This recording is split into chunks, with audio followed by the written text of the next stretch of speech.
আজকের ভিডিওটিতে 2025 সালের মাধ্যমিক কেবিটি এর টেস্ট পেপারের পেজ নাম্বার 875 জিওগ্রাফির অবজেক্টিভস কোশ্চেন সলভ করব। সবার প্রথমে সঠিক উত্তর নির্বাচন দিয়ে শুরু করব। তো প্রথম প্রশ্নেতে বলছে যে একটি অন্তর্জাত প্রক্রিয়া হলো, এর উত্তর হবে পাত সঞ্চালন। তারপরের প্রশ্ন নদীর পুনর্যৌবন লাভের ফলে গঠিত হয়, তো এর উত্তর হবে নদী মঞ্চ। তারপরের প্রশ্ন মরু অঞ্চলে শুষ্ক নদী খাতকে বলে, তো এর উত্তর হবে ওয়াদি।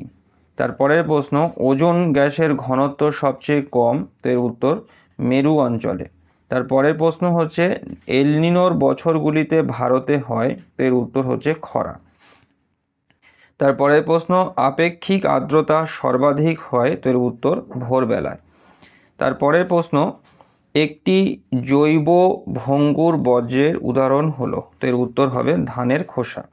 তারপরের প্রশ্ন সাতপুরা হলো একটি স্তূপ পর্বত।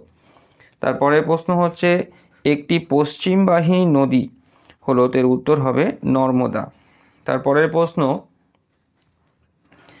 ময়দান কথাটির অর্থ হলো, তো এর উত্তর হবে তরঙ্গায়িত উচ্চভূমি। তারপরের প্রশ্ন হচ্ছে ল্যাটেরাইট মৃত্তিকার প্রধান ফসল, তো এর উত্তর হচ্ছে চীনাবাদাম। তারপরের প্রশ্ন হিমালয়ের পার্বত্য অঞ্চলে দেখা যায়, তো এর উত্তর হচ্ছে সরলবর্গীয় অরণ্য। তারপরের প্রশ্ন ভারতের বৃহত্তম শহর হলো, তো এর উত্তর হবে মুম্বাই। তারপরের প্রশ্ন হচ্ছে কৃত্রিম উপগ্রহের সোজাসুজি ভূপৃষ্ঠে অবস্থিত বিন্দুকে বলে, তো এর উত্তর হচ্ছে নাদির বিন্দু। এরপরের পার্ট যেটি রয়েছে সেটি হচ্ছে শুদ্ধ এবং অশুদ্ধ। প্রথম প্রশ্ন বলছে দেখো যে মিসিসিপি নদীর বদ্বীপ পাখির পায়ের মতো, তো এটা শুদ্ধ হবে। তারপর ভারতের K2 একটি পিরামিড চূড়ার উদাহরণ, তো এটা ভুল। তারপরে প্রশ্ন হচ্ছে মরু অঞ্চলের অবশিষ্ট পাহাড়গুলিকে মোনাডনক বলে, তো এটা অশুদ্ধ। তারপরের প্রশ্ন বিশ্ব উষ্ণায়নের প্রভাবে এল নিনোর প্রাদুর্ভাব বৃদ্ধি পাচ্ছে, তো এটা শুদ্ধ হবে। তারপরের প্রশ্ন হচ্ছে আয়ন কথার অর্থ হলো বায়ুর দিক, তো এটা অশুদ্ধ।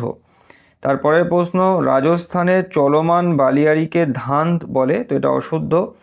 তারপরের প্রশ্ন দারিদ্র ও অশিক্ষা জনসংখ্যার দ্রুত বৃদ্ধির জন্য দায়ী, তো এটা শুদ্ধ। এরপরেতে আমরা চলে যাব শূন্যস্থান পূরণতে।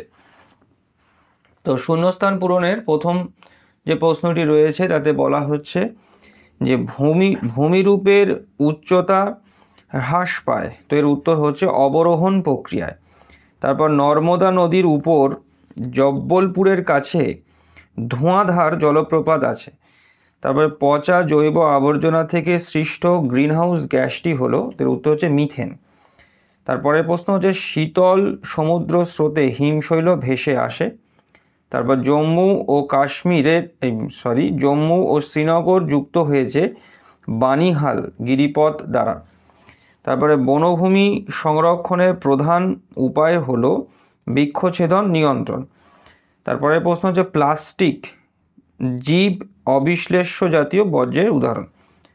এরপরে একটি বা দুটি শব্দে উত্তর দাও।